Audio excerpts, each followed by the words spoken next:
अलीमा खान को अंडा मारने पर नून लीगी रहनुमा उस्मा बुखारी का कहना है कि ये मकाफाते अमल है। अलीमा खान साहिबा के साथ जो वाक़या हुआ उसकी मैं मजम्मत करती हूँ। ये नहीं होना चाहिए था। चीफ मिनिस्टर साहिबा की जो है वो भी बहुत कंसर्न था कि ये बहुत अनफॉर्चुनेट वाक़यात है, लेकिन इसको ये शुरू कहाँ से हुए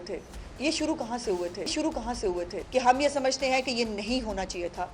औरत मर्द की बात नहीं है, किसी भी सियासतदान के साथ किसी पे जूता उछाल दो, किसी पे स्याही, तो उसको सेलिब्रेट किया करते थे। उन्होंने कहा ये जूता मारने की सियासत पीटीआई ने शुरू की। माजी में नवाज शरीफ साहब को भी जूता मारा गया था, तो उन्होंने इसको मकाफाते अमल करार दिया। ये शुरू कहाँ से हुए थे? उस्मा बुखारी ने जूते का जिक्र करके उस पुरानी वीडियो की याद दोबारा ताज़ा कर दी है, जिसको लोग भूल चुके थे।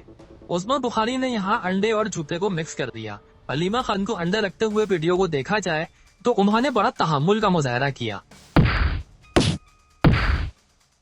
जबकि नवाज शरीफ को जूता लगा तो वो काफी घबराहट का शिकार थे और जिसने जूता मारा उसको भी जूते पड़े।